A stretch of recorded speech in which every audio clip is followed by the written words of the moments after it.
It's the search for answers that has brought us here together today. My name is Worre, and for almost 30 years I've been an entrepreneur, struggling at times, but ultimately succeeding. As a best-selling author, speaker, and business owner, I've spent my entire career helping millions of people around the world to become entrepreneurs. And I believe strongly that there is, in fact, a better way when it comes to how we make a living. The career landscape has changed dramatically, and many are still working in a model that is completely out of date. What worked for previous generations isn't working as well for people today. In this film, we're going to explore 3 important questions. First, what's really going on in our working world today? Second, in this new economy, is it better to become an entrepreneur, or is it safer to work for someone else?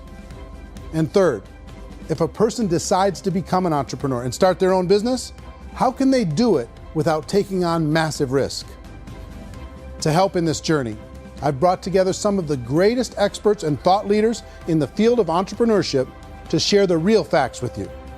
My intention is to give you new information that will allow you to make choices that are not limited by an old, outdated model.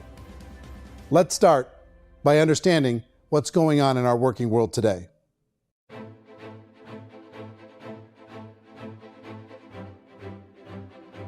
Let's look at unemployment. 30–40% of the people are honestly not working, but would be working. What our government does is if you haven't found a job in 6 months, we don't call you unemployed. We pretend you dropped out of the labor force. I've often said that unemployment, particularly structural unemployment, that's unemployment due to technological changes, is the first sign of economic growth. Think of it, 10 people live on an island. They go out every day and fish. One day, new technology shows up. A missionary brings them a net. Now, using the net, one pilots the boat, one throws the net. 2 fishermen can do all the work 10 used to. That's a 500% increase in productivity, 2 doing the work of 10, in one day. You don't have to learn a lot to learn how to throw a net instead of throw a fishing line. The island's got a big problem, 80% unemployment. But the island still has all the wealth of the fish because the 2 people produce as much fish as 10 did. Now, of course, looking back in history, these changes used to take thousands of years. And during that time, we went into farming and transportation. Some of us became doctors and some teachers and lawyers, and we developed all these new professions and new manufacturing jobs. Today, these changes are occurring literally in one day when a new technological advance occurs, and we don't have the social structures to deal with it or to retrain the unemployed people. So one of the things that I think is interesting as I travel across the country and really travel around the world is the way that we work and the way we get paid for work is changing pretty dramatically. On a global basis, everything is being turned upside down because of the rapidly advancing technologies. They are eliminating many jobs, and we have been left with many people not prepared for the jobs that exist. A lot of demand in public companies was to squeeze out all the fat and to get just as much margin as we possibly could, and fat equals humans. So this idea of job security in information age is so obsolete, but it's still taught inside our school system, and that's where the problem starts. There's no financial education in school system, and people are still trained to be employees who work for that paycheck. This is a chart on the middle class. What's happening in the middle class, those that went to school, their incomes have been coming down for years. And parents still say to their kids, go to school, get a job. Now what happens to all those middle class people who are dropping off the ends of off the chart? Well, they become what's called working poor. And this is what happens to working poor. But they say poverty is ending. Well, poverty may be ending, but working poverty is going up. And this is food stamp usage.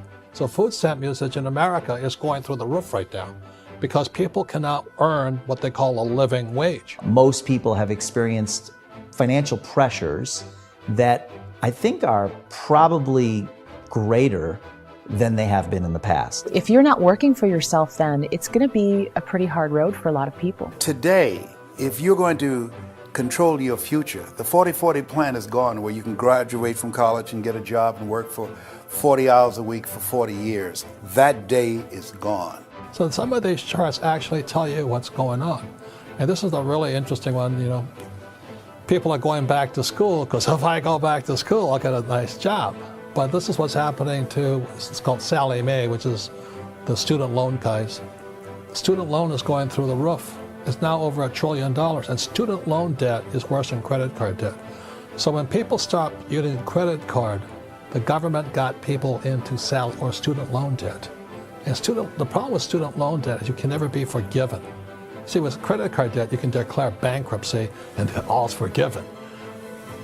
But student loan debt, you can declare bankruptcy, you still owe it. It's the worst of all debt. But this is the next picture. Look at this chart here. This is what's happening to wages of college graduates. It's going down. So you go to college, you rack up all this debt, but you earn less money. Now, that's not that intelligent. Average person who's been working a lifetime in America today is ending their lifetime at 65 with about $41,000 in assets. They earned just enough to survive. I think in the United States we have something like 17 trillion in debt. That's just the federal government debt. We got another 2 in municipal and in other, let's call it almost 20 trillion government. We've got 40 trillion in private debt. That comes up to close to 60 trillion. When you then add something we never had before, what you were talking about, when we look at the unfunded portion of Social Security and primarily Medicare, Medicaid, that at the most conservative estimates from outside firms, Kleiner Perkins, 67 trillion and growing. That's more than all our other debt. There's less conservative estimates that say it's 84 trillion or higher. I added up conservatively $127 trillion in total debt. Debt is a financial drug. When you take it to excess, it's like taking a drug. Yeah, it makes you feel better, it enhances your performance, but at a huge cost, eventually it kills you. And so that's what happens. We keep doing more and more debt, and you get less and less results, just like a drug, until the debt gets so high that it crushes the whole system. That's where we're at, 8.2 times GDP. You know who I feel sorry for? I feel sorry for the person who dreads going to work, who is sick to their stomach on Monday morning, who hates their alarm clock, who gets a little glimmer of hope on a Wednesday because it's hump day and says, thank God it's Friday. And they live for those 2 days a week where they get to be themselves and they don't have to be around people they don't like, and they don't have to play the political game in the office, and they don't have to live this half life. The person that works 50 weeks a year just to be able to have the 2 weeks for vacation. And you know what happens to most of them nowadays? They don't have a vacation. They have a staycation. They have time off of work, but they don't get to go where they want to go because they're overextended. They've got all this debt. They got all this situation. They hate their alarm clock. They can't sleep until they're done. They have to spend most of their life in traffic. I feel sorry for that group of people because there's a better way. They just don't know it. I see this really interesting attempt at rugged individuality in a 6x8 rectangle.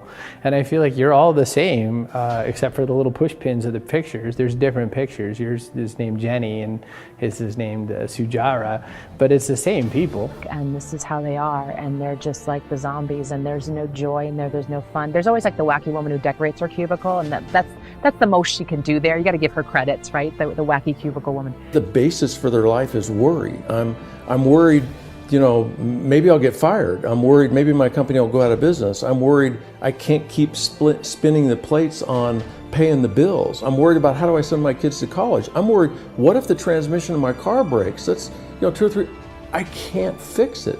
People live in a sea of worry, and it eats at them. Those signs that people held up during the Depression didn't say looking for gainful employment in a cubicle. It said looking for work. Work is what we're looking for. Job is just a unit of measurement. Work is what we're going after. It's time to look in the mirror and say, it's not the economy, it's my economy. It's my little world of where I am. I need to improve. I'm not going to wait for the economy to come back, because frankly, the economy is doing great in this country. So I'm here on Wall Street, the financial center of the universe, the financial capital of the world. This is where most people's money goes to at least be held for a time, right?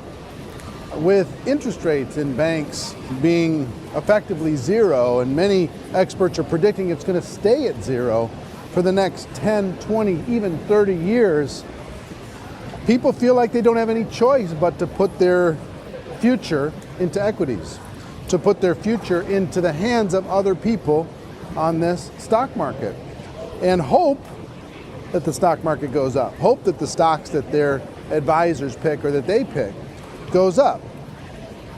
That's one way to go, I guess.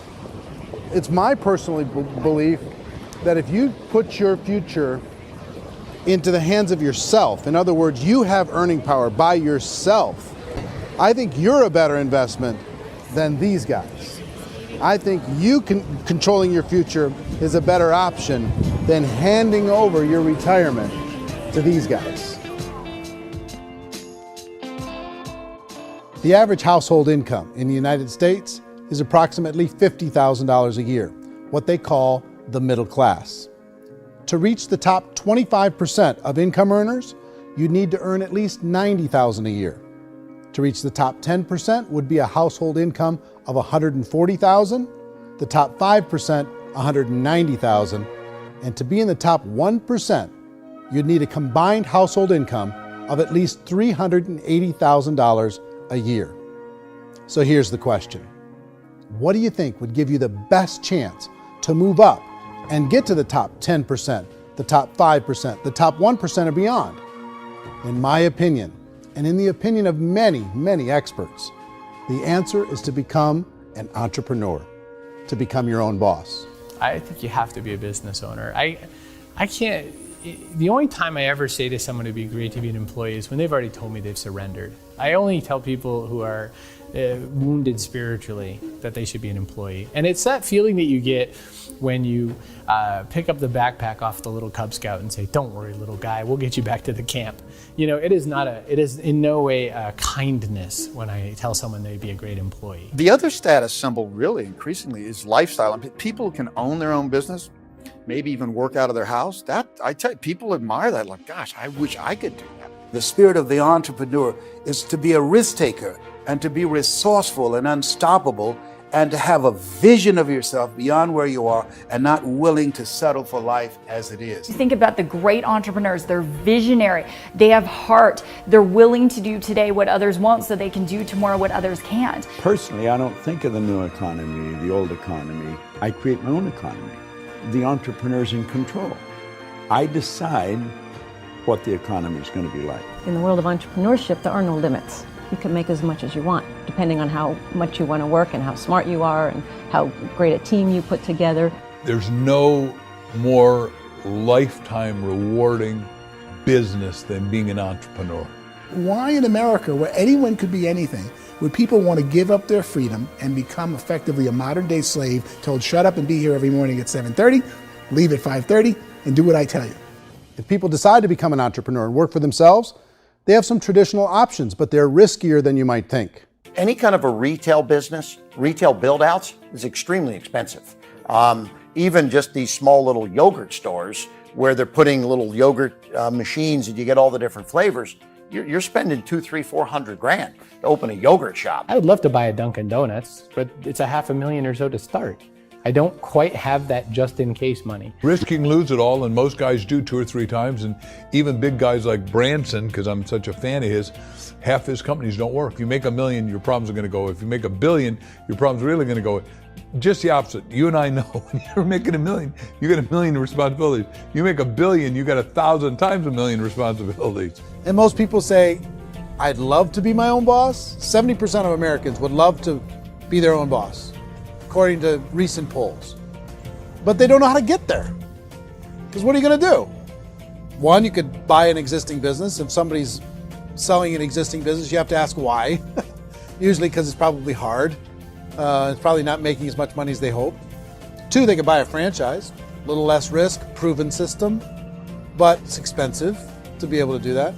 3, they could start something from scratch. And that's where a lot of people feel like, I don't have the chops to do it. I don't have the money. I don't have the product idea. I don't have the expertise. I don't have whatever it's going to take to be able to get there, and I can't risk my family to do it. So, 4th, they could become an investor. A lot of people in this town invest to try and figure out a way, but you got to be pretty smart with that game too, right? Venture capitalists, who are the very best and most sophisticated in investing in new breakthrough businesses, make it on 1 out of 11. That means 10 out of 11 are mediocre or fail. Most of them fail. That's the risk there. An angel investor is lucky to get 1 out of 15 or 20. A business is a team sport. Like, I have to have accountants, I have to have engineers, I have to have system designers, I have to have sales, marketing, I have to have accounting, I have to have mission statements, I have to have legal and all that. The average Joe Schmo, even me, I go out there, I don't have the skills to put a business together. I think the bottom line for the 4 traditional options is they take money, sometimes a lot of it. They take expertise, and they take time. All of that adds up to just too much risk for most people. I bought a business from somebody else and it was a lot of work. And you start wondering, what did I just buy? Because I guess ultimately I own your email list and I just overpaid for it. People that start their own business, they spend a lot of money, they spend a lot of time, a lot of effort to get things started. And the more you invest on the upfront, the harder you typically work at it. I can tell you what the success rate is of a restaurant. What is it? They're crazy enough. About 90% of them fail. About 90%, in how quickly? Year less. Wow. And if we're talking non-franchise, we're talking franchise, Sure. That's totally different. Yeah. But our students aren't getting franchise restaurants. You got to invest big money. Exactly. And with someone like McDonald's, you've had to work with the company for a long period of time, really know the To even have a chance at investing $1 million. have a chance, and it's a slim chance. What if there was a way that you had all the proven aspects, the comfort aspects, and you could still control your own life? What if there was both? In other words, you didn't have to create everything from scratch. You didn't have to be a super leader. All you had to do, what if there was a proven product already? You didn't have to create the product. And there's a proven system already, proven training already. Everything except an employer. That was the only thing that you didn't have. Do you think more people would be open to working for themselves in that environment?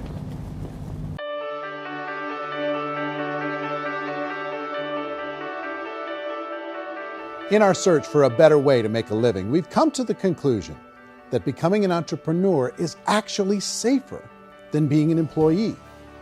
And through our look at the entrepreneurial options, one particular path kept coming up from expert after expert.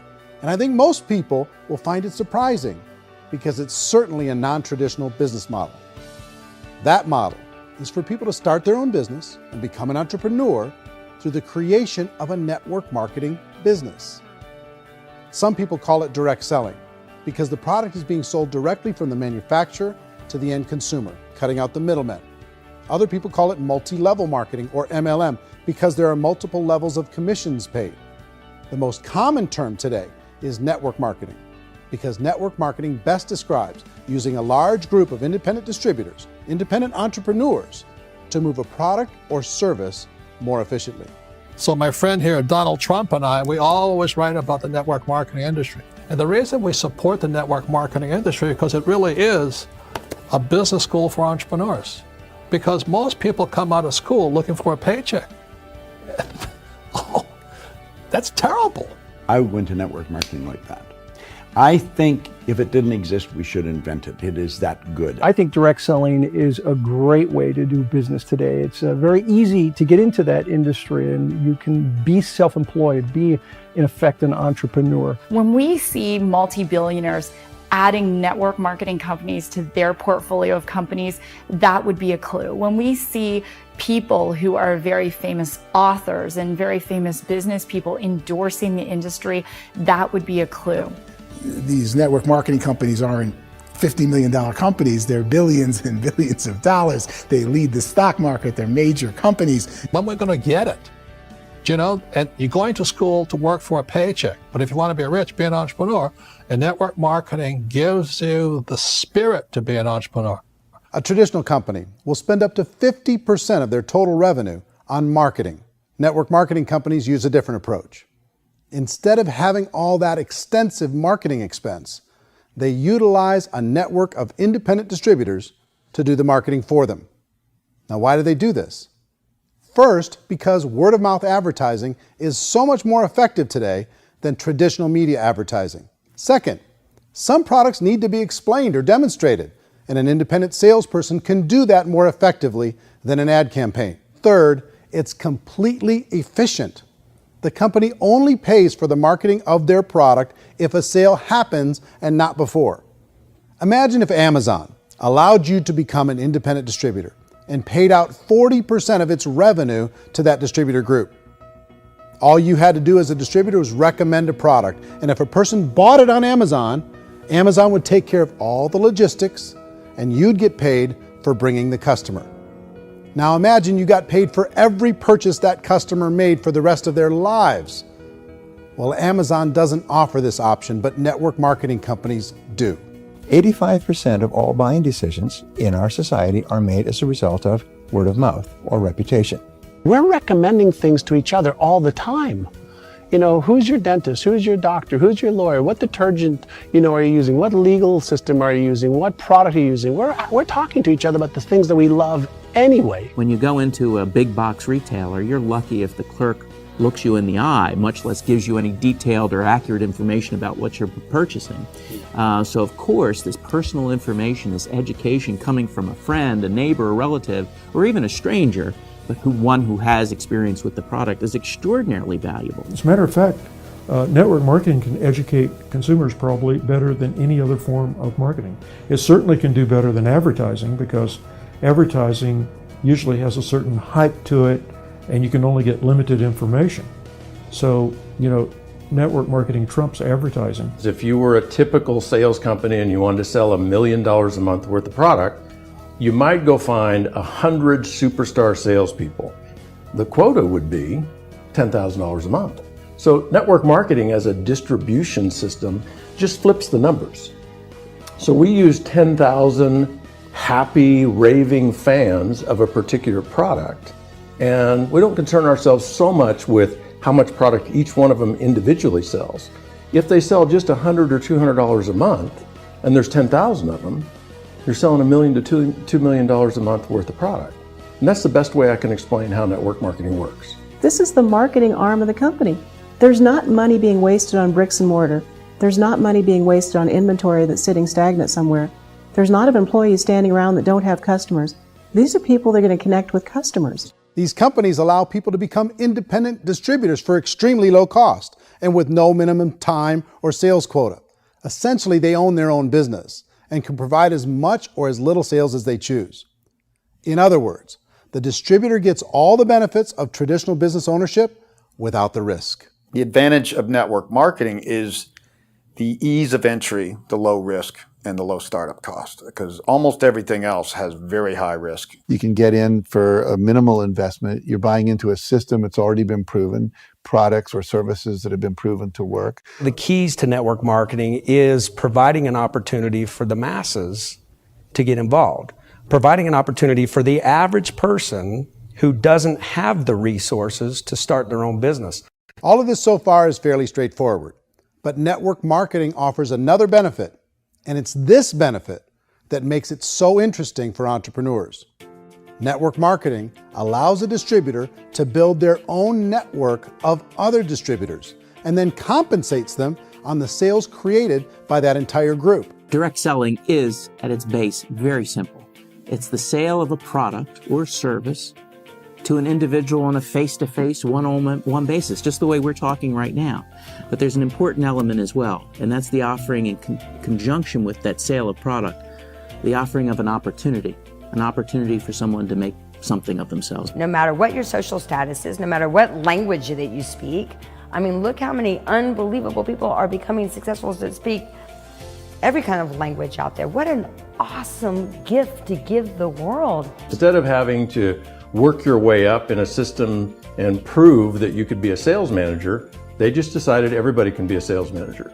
Everybody gets to build a sales team from day one. And so what that brought into the system of growth as a direct selling company is the concept of compounding or geometric progression.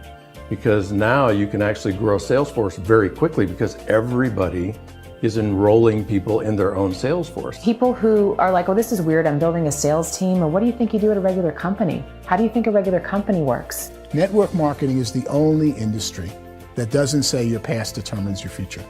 It looks at your past and says, okay, now what can we train you to do so you can have a great future?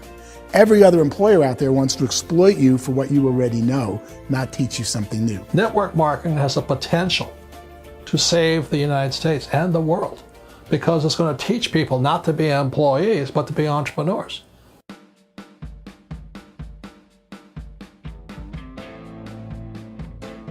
According to the Direct Selling Association, if you add up all the network marketing companies around the world, they combine to do over $178 billion a year in retail sales. To give you an idea of how big that really is, the NFL, the National Football League, does approximately $9 billion a year.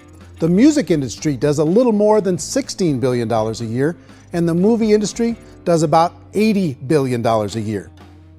Using a conservative average, network marketing companies pay their distributors about 40% of that $178 billion in the form of commissions, which adds up to more than $71 billion a year. That's almost $6 billion a month. It's almost $200 million in commissions every single day. So it's certainly working, and people are making serious money in network marketing. With the growth of the direct selling industry over the last 10, 15, 20 years, we've seen a broader understanding of the channel. We have seen more and more people getting involved in the business, so our penetration in the marketplace has increased, and thus the understanding in the marketplace of who we are has increased. And we've seen non-direct selling companies look at the direct selling model and say, something's going on there. People are making money. Companies are being profitable, individuals are being motivated, product is being delivered to market. Maybe we should explore this. Some people think only the people at the top make money. Well, let's take a look at that as well. In the network marketing profession, there are roughly 500 people in the world who earn over $1 million a year. If you round that number up to $2 million a year, that adds up to about $1 billion a year. That takes the $71 billion paid out each year down to $70 billion. So where does the rest of the money go? The vast majority goes to part-time people making anywhere from a few $100s a month to many thousands of dollars a month. It goes to people who choose to make it a full-time career move and earning even more than that. Every day, people are using the money they earn through network marketing to pay off debt, have more fun, and improve the quality of their lives. Everyone I know in network marketing has been doing that since the 50s. They go to work when they want to go to work. They stop working when they want to take time with their children to have a leisurely breakfast and discuss issues and driving to school. They go back to work when they get home, wherever they're working out of. The biggest thing that I've seen is people that have become much happier in their life. MLM has probably made more millionaires of more people in more countries, and I've spoken to them in 67 countries than any other single form of business, starting from nothing. If they have a choice between working a job for the next 10 years or working a network marketing business for the next 10 years, the result of working the network marketing business will be better. A lot of people within the industry go on and make this a career and do extremely well at it. Network marketing has been nothing but good for everyone I know that's been involved with it because they did it seriously and they played full out and they've been very successful. It's been a constant barrage of success stories and people showing off stuff that they got as a result of it. How many people are involved? Approximately 16 million Americans and 96 million people around the world are currently participating in network marketing. And in a recent poll, 82% of those people report a good, very good, or excellent experience with network marketing. So people are happy.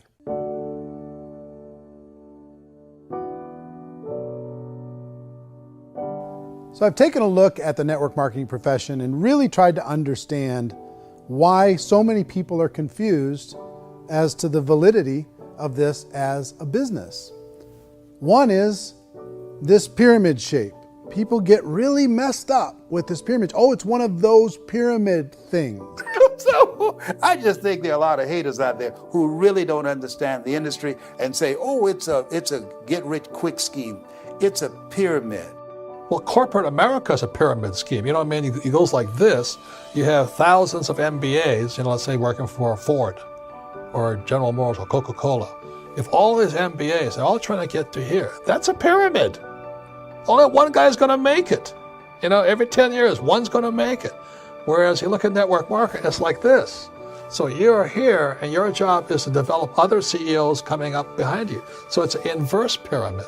In network marketing, it's a very simple concept. If you sell product, you get paid. It is paid based on production. There is no first mover's advantage. There is no investment component where the more somebody spends, the more they're entitled to make. So the two are polar opposites of each other. Doesn't matter what shape the company is or the compensation plan is shaped, whether it's a circle or a pyramid or a triangle or a trapezoid, it doesn't matter.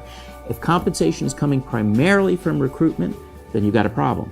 On the other hand, if an operation is basing their compensation to participants on the basis of sales, even when those sales are generated by people you've recruited, well, then you're a perfectly legitimate enterprise. That's the legal test, it's the practical test. Another issue that's been true in the past that is no longer true now is people used to be in network marketing loaded up with products that they couldn't sell, and they ended up a loser. They ended up with a bunch of product in their garage, they ended up with a bunch of products sitting in their kitchen shelves or whatever, and they thought they could sell it, and then they weren't willing to or able to sell it, and they ended up with a bunch of stuff, and they were bitter about it. There was this thing called front loading where you had to buy, like, well, if you bought $25,000 worth of product, you got better commissions and all this. Today, it's almost all done by computer. It's direct mail, comes from a warehouse somewhere else. You don't have to have all this inventory. You don't have to stock up. It's a paperless world now. You know, most of it's done online. You have a back office. It really works. And I mean, the technology has changed everything. Third issue is people start talking about 99% of people in network marketing don't make any money. Well, we've talked about that over the course of this journey together.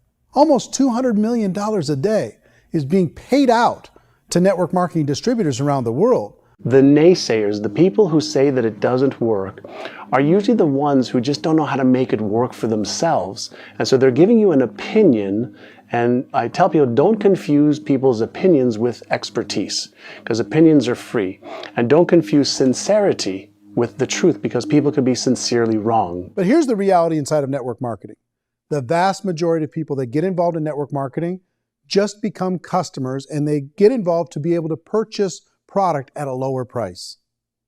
If you take Costco as an example, if a person goes into Costco and gets a membership to Costco so they can get a lower price on the product, we don't call that person a loser because they have a bunch of product that they walked out with a smile on their face. Yet when some people want to take a look at network marketing, they say, well, those people, they're just using the product and they aren't earning an income, so they must be a loser. They're not a loser, they're a happy customer. That's the vast majority of people that are involved in network marketing. Now, a smaller percentage of those people decide to go build a business. They earn $300 a month, $500 a month, $1,000, $2,000. That's the bulk of earnings in network marketing. And then there's the few that really decide to take it serious, really decide to build a large network, really work to make that network very, very productive. And those people make huge amounts of money, and there's no cap. What I do as an outside economist, just somebody looking at this industry like any other industry I speak and say, look, what's the realities of this? 1% do incredibly well. 10% generate some additional income at pretty low risk and effort. That's not, and 90% of people roughly end up customers. One thing that I think is real when it comes to people's perceptions about network marketing is people put this, and distributors, I think, involved in network marketing have some responsibility for this. They have sometimes unrealistic claims about the product or about the income. Most people who become distributors, they want the money, they want to be successful, but they don't have the skills. They don't know what to do. And when people don't know what to do and they're in a new business, they're scared. And when they're scared, they panic and desperation kind of sets in. So they think everyone they talk to has to get in. So if I talk to you and you say, well, no, I don't have time to do that, they're like, no, I need you. You have to do this or I won't be successful. So I start clawing on you. I start that desperation. So then I start making claims about the product, which are not appropriate, probably not even true. Or I start saying, oh, let me show you how you can make all this money and you don't have to do anything, Eric. And so you just totally misrepresent the opportunity, and you're clingy with people because you think you need everybody to be successful.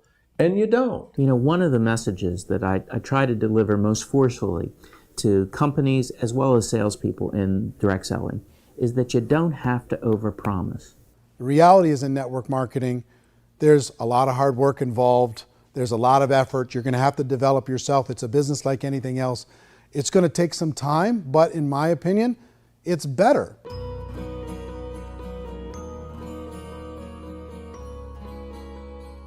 It's light years better for people starting today than it was even 5 years ago. I think it's more widely accepted now, and people understand it is a business. It is being an entrepreneur. It is being a business owner. Our belief system is based upon our evaluation of something, and frequently if we reevaluate a situation, our belief about that situation will change. The industry has changed and it's grown up. It's totally transformed. You've got young people today that have grown up with social media, and they understand networks. They understand how people are connected through technology, and they understand how money flows through those networks.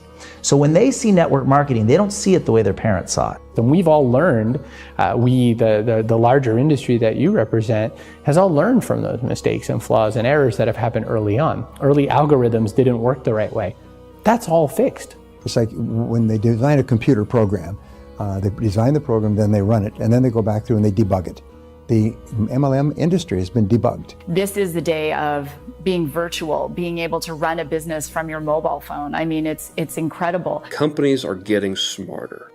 They're implementing more consumer protections. They're implementing more compliance training. They're doing more with respect to product research. If you do get involved and you make purchases of inventory, even on a voluntary basis, if you decide that this business is not for you, you can leave and have that inventory repurchased by the company. There's no other business that offers that kind of protection on a voluntary, self-regulatory basis.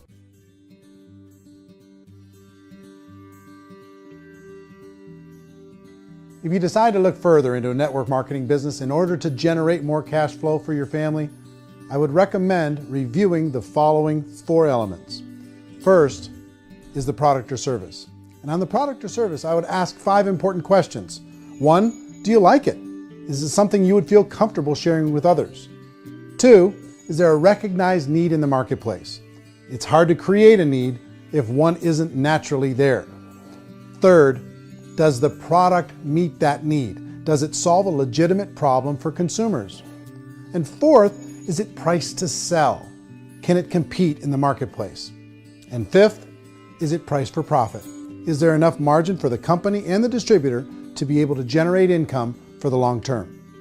If you can answer the questions on the product to your satisfaction, the next element to consider is the company itself. Is it well run? Do you believe in the founders or the management team? Do you feel they have what it takes to go all the way? See, it doesn't matter how good the product is if the management can't take care of the company. Good management can change with the times. They can handle adversity. They can make good decisions. Make sure you choose a company that can serve you for a long time. The 3rd element to consider is the compensation plan. And with that, there are 3 important things to look at. First, a brand new person needs to be able to generate some money fairly quickly. It may be an obvious reason, but you can probably imagine the ripple effect of a distributor getting involved and having even a small victory fast. That can only help with the overall success of the organization.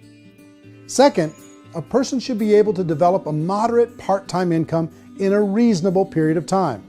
As they develop their network and as their sales grow, they should be able to enjoy more benefits. And third, for the people who are really serious, for those who decide to really go pro in the network marketing profession, there should be the possibility to make a serious full-time income if they work hard and are committed to developing their skills. If you're comfortable with the product, the company, and the compensation plan, the last thing you should look at is the support that will be made available to you. Does the company have a website? Does it have a solid online reporting tool? Do they have comprehensive training available? Do they host events to help you build your business? If you decide to do this, what kind of a support system can you plug into? Choosing a network marketing company is a personal decision. But evaluating the 4 elements of product, company, compensation plan, and support is a great place to start. Is the company promising that you're going to get rich quick or that you can make a lot of money without a lot of effort? That's a red flag. Is there a product that you really believe in that you think can be sold? Or are you being told by salespeople or the person who's trying to recruit you or by the company itself that don't worry about the product, all you have to do is recruit other people into the business? Red flag, warning sign. If you're hearing that, take a second or even a third look. Get to know the customers, the products, the business, have some success, and see where the opportunities might take you to move up in the organization. You want to find out how concerned are they about my education, my training, and my development? Is there a space for me to grow? Most important question. Learn everything that you can about the product. Make sure it's something that you believe in, and learn everything you can about the industry and work that system. You have to be very passionate about whatever that company is doing. I would get involved. You can always test drive anything, you know, the product, the service, the community, and then lean into it a bit. If it feels good, then lean into it a lot. Behind me is the Lincoln Memorial. And this is a place where Martin Luther King Jr. had his famous "I Have a Dream" speech. And at that speech, he talked about his dream for equality for everyone around the world, and that's a noble dream. But I think more people need to remember what it was like when they were kids and the dream was still alive in them, before it got beaten out of them by reality, by this paycheck, by these responsibilities, and by having to live for this job to pay the bills. I think people need to remember that, go back to that. Once they know that there's a better way, I think their future is going to be much brighter. They can live a better life.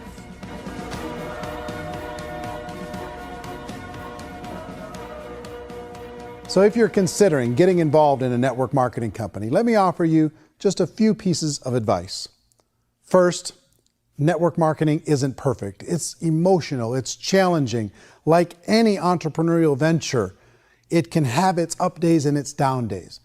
But if you have an entrepreneurial bone in your body, it's just better. Second, if you're gonna do it, decide to be professional. Decide to go pro. It's better to do that than just be this amateur sticking your toe in the water. Third, as any professional, you're gonna have to learn some new skills. And I promise you, inside of the network marketing profession, they're not too difficult to learn. Fourth, like anything worthwhile, it's gonna take some time. Don't expect that you're gonna get to the finish line right out of the gate. And fifth, it's worth it. It's worth it to be able to take charge of your life again. It's worth it to be able to control your own financial situation. It's worth it for the people you're going to be able to spend time with. It's worth it for the things you're going to be able to see and the experiences you're going to be able to experience. It's worth it for the causes you're going to be able to contribute to, the lives you're going to be able to touch, the customers you're going to be able to help, the friendships you're going to be able to develop. I promise you, it's worth it. Remember, most people are searching for answers just like you are. But I do have to tell you the catch to network marketing. If there is a catch, if you want to understand this from an emotional point of view, people say, well, it sounds too good to be true. It's not, it's hard work. But here's the catch. Most people still don't understand it. So you're going to have to endure the loss of social esteem from ignorant people. The uneducated will think less of you. Now, if you can handle that, you're on your way. If that's going to destroy you, you know what? Entrepreneurship in general probably isn't in your future. If you can face that catch, you can become unstoppable. I want everyone to really contemplate this if they're not in network marketing. You're in a job, you probably have a mortgage, you have rent, you have debt, whatever's going on. You're in a prison. You work just hard enough to keep them from firing you, and they pay you just enough to keep you from quitting. Come on! I've been there, done that, and bought that t-shirt. In network marketing, if you run into failure, it's really just a homework lesson for yourself. There's no one to blame. You really have no excuse not to be successful. You just don't. People don't want to hear that, but there's so much available to you. If you want to be a good network marketer, be a student to the people above you, be a fellow traveler to the people on the same level, and be a teacher to those below, and know when it's appropriate to do which. People who are not afraid of asking people to buy things or not afraid of persuading people with the chance they may say no, these people own the future. Nothing happens until something moves. So you got to go move, you got to go do something, or nothing's going to change in your life. In the beginning, you're going to do a lot of things that you don't get paid for. But as you go down the road, you get paid for a lot of things that you don't do. And your job is rehabilitate the spirit, the entrepreneur spirit in all of us. You get it back. Either give it a strong yes or a strong no, but no wishy-washy, dilly-dally stuff in the middle. There's dreams and there are nightmares, but I believe that the biggest nightmare of all is when you don't pursue your dream. You're going to see some monumental growth in this profession. It's an exciting, exciting time to be involved with the network marketing profession. The next 10 years, I see just exponential growth. When that tipping point comes, it's not a matter of asking somebody, have you ever heard about network marketing? You're really asking them, which company are you building your wealth in? We are here to fix the world, to improve relationships with other people, to improve other lives. And the real reward comes as an entrepreneur in any level from teaching somebody something and watching them soar. There is no greater reward.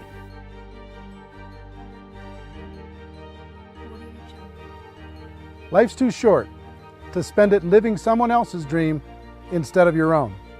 It's too short to spend it living at a fraction of your potential. Can being an entrepreneur be a challenge at times? Sure. But here's what you get in exchange. It can be yours. Something that you built, something that you created, something that you made happen. This balloon represents your dream. It represents entrepreneurship. My wish for all of you is that you would reach out and grab it. The choice is up to you.